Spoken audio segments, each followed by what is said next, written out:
Real. I got to look at the script, and he's from Uganda.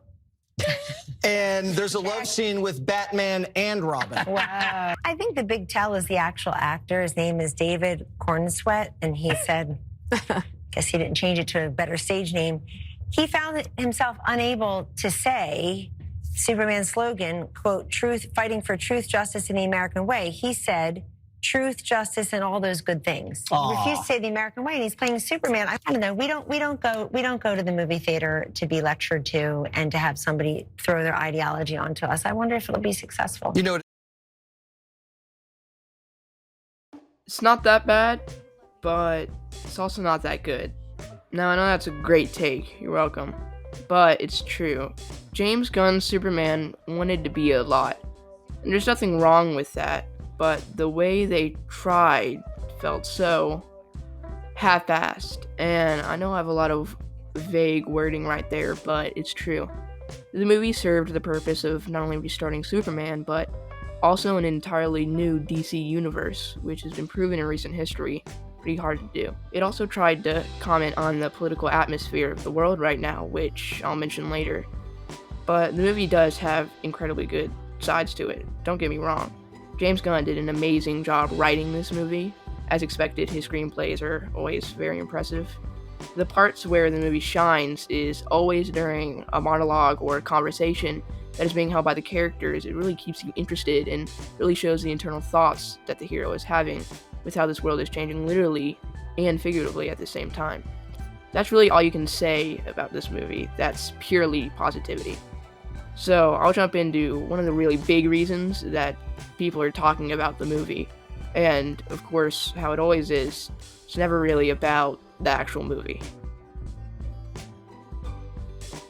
A lot of the backlash that this movie got was of its heavy wokeness, in big quotes, because I don't really agree with that. Because if you haven't seen it yet, the short answer is, in the movie, Superman has to save an undefended nation being invaded by a more powerful neighboring nation that also has white people for some reason that claim that the helpless nation is run under a dictatorship, and the United States is unable to do anything about it because they're technically allies with the big nation.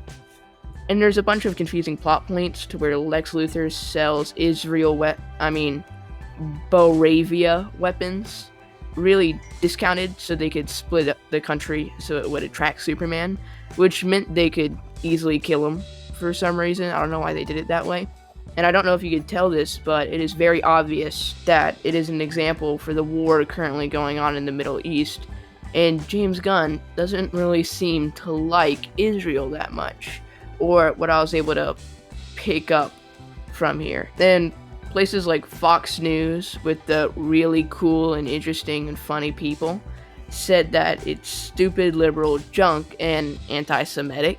They didn't understand why it couldn't be more stereotypical and safe. But I wish the opposite. It seems today that all superhero movies are the same.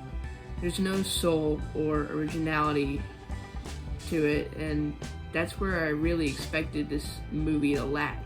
It not having any purpose or soul to it, just for being a cash grab for the studio. Just because everyone has heard the story of Superman before, that's why I was really excited to see them put a real modern problem on such an old story and a topic that has felt somewhat taboo in recent projects that haven't had such a big stage other than a celebrity talking about it at the Oscars, not like Warner Brothers. But it didn't go that direction. My biggest problem by far with this movie is I've seen it a million times. It was nothing new, and the movie hardly even leaned into its so-called controversy. It didn't even drag the viewer through very many emotions, and it all ended up good, like everything else does, which is one of the reasons I liked Sinners so much, the one that came out in the beginning of the year, just because of how intricate and a roller coaster that movie was. But Sinners is a topic for another day. But this is why I wasn't really impressed when I left the theater, because it wanted to be so many different things, but wasn't comfortable breaking out of the bad guy fights good guy, bad guy wins, good guy comes back stronger, and defeats bad guy once and for all. And the production I'm not gonna say it's bad at all, but it still wasn't anything special. The CGI looked like a $240 million blockbuster, and of course it had the James Gunn slow motion fighting sequence that is always expected. But overall, I didn't hate the movie. I give it a 6 out of 10. And I was really thinking about what I would rate it because it doesn't offend me at all. It doesn't make me like feel like I should give it a bad score. It's still a good movie and you should watch it. But as soon as I'm gonna like stop recording, it's gonna leave my mind. And I'm hoping for the new DC universe it'll change up like the way they're doing this, because I really hope they just don't follow this one track.